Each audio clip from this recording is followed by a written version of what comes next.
All right. Well, for me, Halloween kicks off the holiday season, and I am so excited to have Courtney Gains with me here today. So, Courtney, Malachai is one of the most iconic horror characters to me. Now, when you filmed Children of the Corn 40 years ago, and it's hard to believe 40 years ago. Where did the time go, right? Yeah.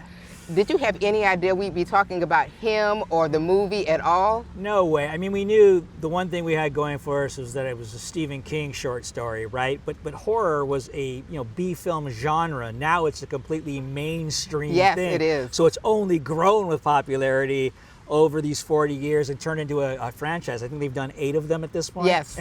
There's a lot. I couldn't keep up when I was researching. Yeah. I'm like, what? Yeah. Children of the Corn this and Children of the Corn that. It's like, when did all these movies pop up? Moneymaker, Yeah.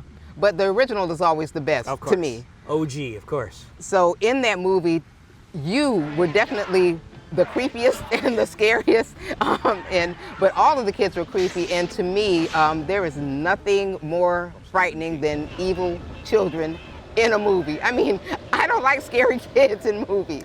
Yeah, I think that's one of the reasons it goes generation to generation, because every generation of teenagers have angst against their parents, right? And it never ends. Every new generation has some issues with their parents. So this sort of fantasy of get rid of all the adults and do whatever you want is very appealing. I mean, what's more rock and roll than that? Yeah.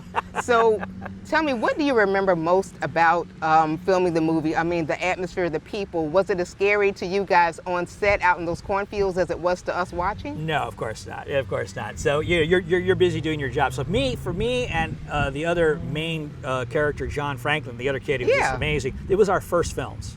And so it was a big deal to us. And it was, for me, it was really proving to myself that I could do it and that I belonged. And when I was done, I knew that this was going to be my career. I had proven it to myself.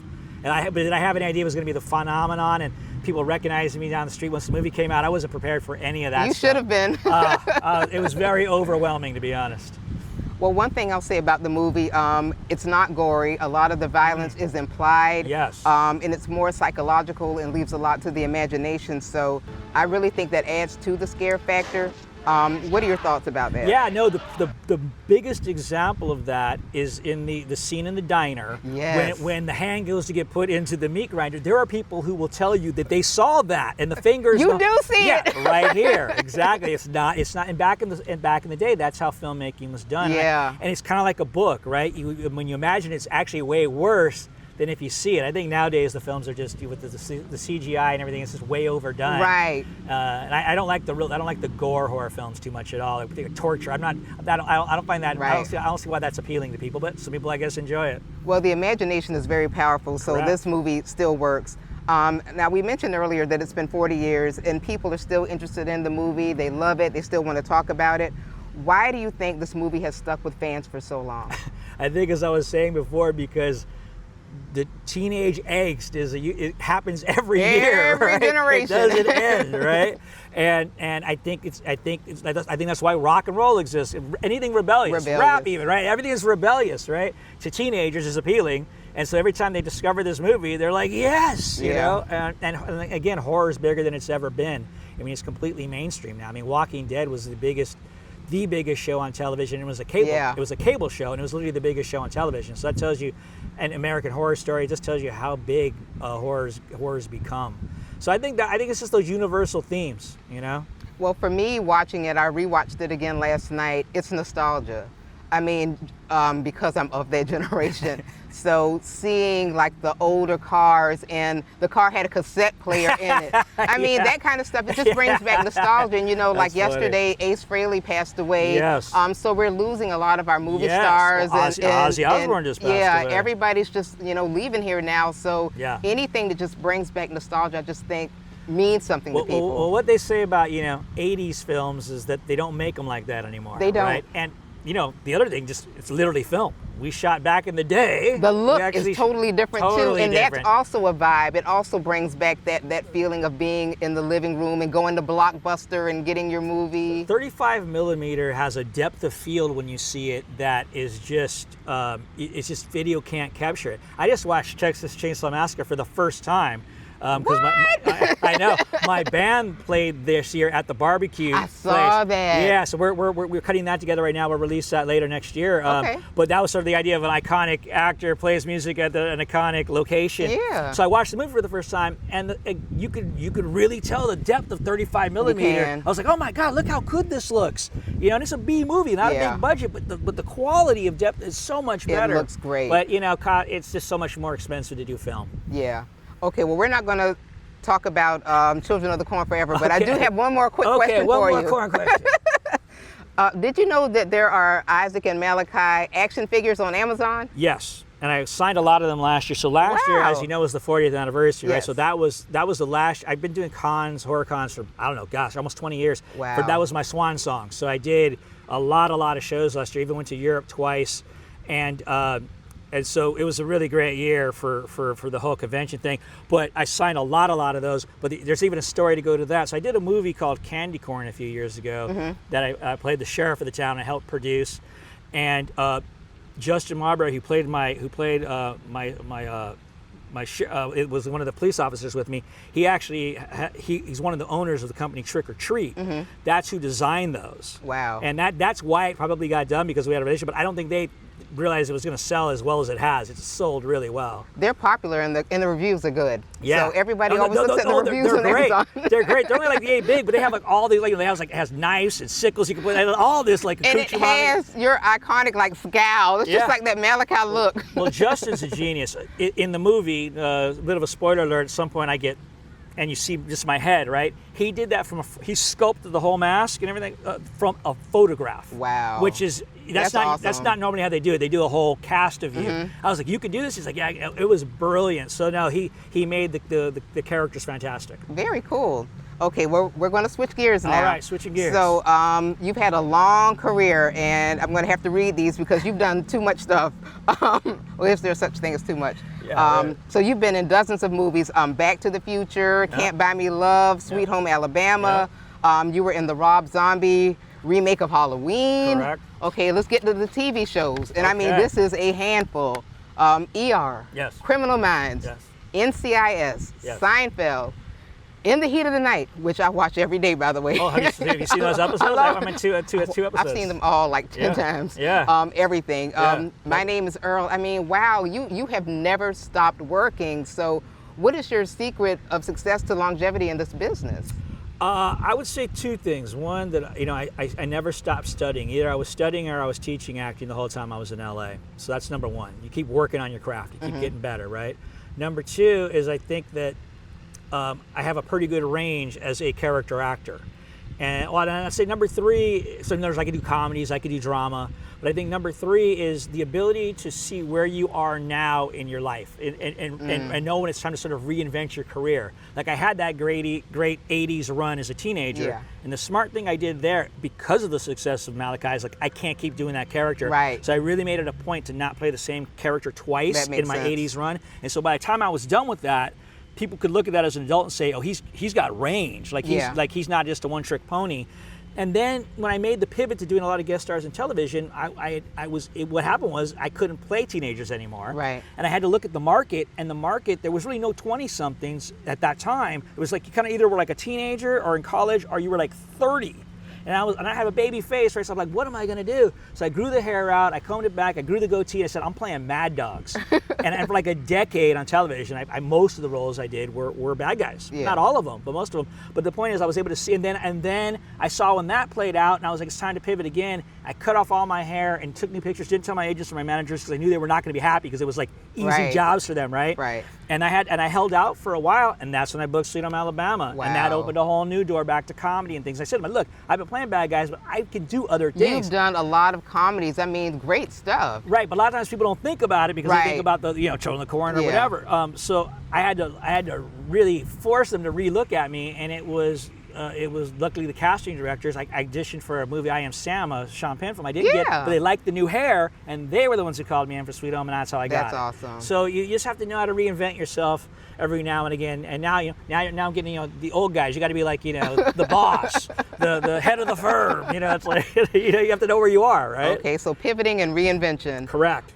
So you've worked with the who's who in Hollywood. Who's made the biggest impression on you, or who are you most excited to work with? I guess this is just a loaded question. And what were some of your favorite projects to work on? Okay, yeah, that's a lot.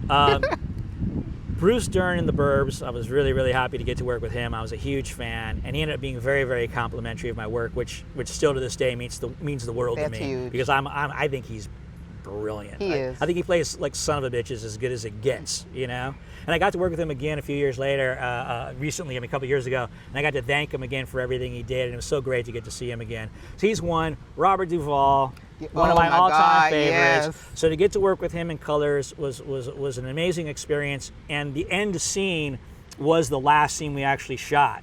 And he was, he couldn't have been more, I could have been, from here to the cameras there of him, and that death scene is the best scene I've ever seen, I think, live. And I came up to him afterward, I was like a little kid, and I was like, dude, that was awesome.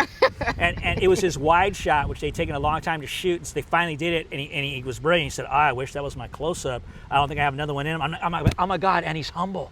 And if you look at the shot, the close-up in the movie, you'll see it's at this weird sort of 45-degree angle. They blew up the wide shot, I believe, to get that performance, because he was good in every take, but that first take was it looked like he left his body. It was incredible. Oh, wow. Well, I haven't watched that one in years. I have to go back and revisit that. And to work with Sean Penn, too. I mean, Sean Penn, I think, is the best of my generation, so to get to work with him, too, was a big thrill for me. Yeah, you work with some of everyone. So fans have always said that you're incredibly down-to-earth and you're humble. Plus, to me, you're one of those success stories. You made the transition from being a child star to adult acting. What has kept you grounded in this business that's so full of egos? I think number one is I didn't get rich enough to buy my own hype, to be honest. I had to keep... Money changes things. Oh, yeah, it does. No matter what you say, it's going to change you, right? So I think the fact that I had to still go out there and get work and keep continuing to prove myself and go through times where you couldn't get arrested and other times that you're hot. So when you have a 40-year career, you have times that you're hot and times you're not. I think all of that keeps you humbled. And then doing conventions ended up being a really good thing. I was really against it for a long time. Mm-hmm. I remember I went to one of those shows that was before horror shows called the Hollywood Show in Los Angeles, and it was just like, you just felt like everybody there was washed out, and I was like, I don't want to ever be that guy, so I was like, I'm not going to do it. And then finally somebody talked to me, I said, I'll do one show, let's see how it goes. And the whole horror community, nobody's big enough to be too full. Yes. So it has a blue collar kind of feel to it, and so do the fans. And it ended up being really great because I was able to actually meet the fans and realize all over the country, even around the world, the impact we've had. And that's it. It's an impact. And that's what makes the shows. I mean, yes, I go there to sign and make some dough, right? To pay the rent, right? But it's always that one or two people that come up that like, I drove 6 hours to see you. That touches your heart. That really makes it worth it. Yeah, people really identify with celebrities, that they've grown to love it, watching on the screen. So it means something to them that you get out there and spend some time with them. It was great. So now we're going to talk about the music. Oh, let's talk about some music. So, like I said, Halloween is one of my favorite holidays, and you have a new single coming out on Halloween, and it's called Fear the Boogie. Fear the Boogie. So tell me more about the song and who you work with on the project. Yeah, I'm glad you asked that because I want to give a shout out to Wall for sure, and I'll tell you why. So the song's called Fear the Boogie. It's a bit of a heavy rocker, right on the edge of metal. And it's in a movie that I did. It's going to be in a movie I did called The Barn 3 that's coming out next year. We were hoping it was coming out in October this year, and it didn't. So it was like, well, let's release the song this year. Okay. So who I worked with is Wall Piche. He's a Peruvian musician, engineer, and producer. But the reason I really want to mention him is he's a former SCAD student. He got his. That's how I met him here. He got his degree in sound design. Okay. He was in my band here. I have a band here called the Courtney Gains group that I've been playing steadily for the last 3 years, a rock and blues trio. He was in the band for about a year. Now he moved to Atlanta, but we're still doing a lot of recording. Matter of fact, we're recording a record that's coming out next year that I'm very excited. We just finished the tracking. We're doing the mixing now. It's come out really great. And in between, we ended up doing this song, Fear the Boogie, And the director of the movie, Justin Seaman, loved it, and so it's in, and so we're releasing it for the Halloween. Thought it'd be fun. That's awesome. Yeah. So where can people find that song and your other music? Great. So the main place to go find it is on my Spotify under Courtney Gains, but Okay. it'll be on iTunes and all those things too. But we're encouraging people to come to my Spotify to grow it right now because we've got the record coming out next. And I have about 9 songs on there already. An acoustic record I put out earlier. And a song called Journeyman that Crazy Story Slash played on, and Matt Stone, the drummer from the drummer from Guns, produced back when I was back in LA. That's been in a few movies, and so there's some good stuff. They can come check out what I'm doing, but it'll be on like iTunes and all those things as well. But yeah, we're not going to put out a CD release, and it's just a single. Okay.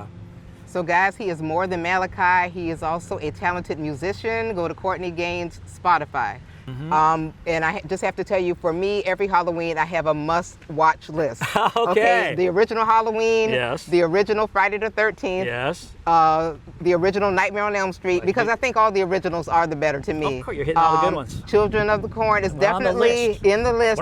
They're in my top 5. Top 5, not bad. And then don't yell at me because of Bill Cosby, but the the Fat Albert Halloween special. That's funny. The Fat Albert Halloween special where the older guy keeps stealing the kids' candy. But anyway, those are my top 5 must-watch every Halloween. Nice. So I have to know, what is Malachai's Halloween must-watch? Well, I'll just say the scariest movie for me ever is The Exorcist. Oh, And I hate that movie. So I saw it in a movie theater when I was 10 years old. We had this movie theater in my neighborhood where they would let anybody in. Oh. And I couldn't sleep that night That's afterwards. traumatic. And the irony is the woman who did all the crazy stuff that the underage person couldn't do, her name's Eileen Dietz. She's the one who actually hooked me up with my manager for conventions. So I know Eileen Dietz, who did all the stuff that Linda Blair wasn't allowed to do underage, So ironically, the movie that scared me the most is the person who got me into the horror convention world. Small world it is, right? Oh, wow. So when is the last time you watched Children of the Corn? Is that something that you watch regularly or every year? Or? No. I've watched that movie so many times. I can't watch it again. It'd be like having that hit song that everybody's like, can you let's hear your song again? You're like, no. But the last time I saw it, and it's a cool little story to wrap this up, was the last big thing we did last year for the whole convention run is we went to the Sitges Film Festival, which is going on again right now, which is in Sitges, Spain, which is about an hour out of Barcelona, maybe a half hour out of Barcelona. That is the biggest horror sci-fi film festival in Europe. And my manager knows and has been trying to get us in there for years. So finally, like the 40th, you got to do it. So they did it. And when we were doing the screening, I introduced the film, came out, killed a little time before I do the Q&A. The guy that was hosting it came out and said, I got to tell you something. He goes, when I was a kid, you were who everybody in Barcelona was scared of. We passed the VH tape around to everybody. He goes, you were known as the boogeyman of Barcelona. That's fantastic. And I think that's what spun this Boogeyman song, was that story. I'm like, really? He's like, no, you were it. You were the boogeyman of Barcelona when I was a kid. He goes, so it's so great to get to comment, host your movie. So that was the last time I saw it. Gotcha. Not a bad one. Not a bad way to go out. Not bad at all. The Boogeyman of Barcelona. You got it. That's fantastic. Well, Courtney, it was an absolute honor to speak with you today, and we'll be watching to see what you do next. Thank you so much. So nice to meet you.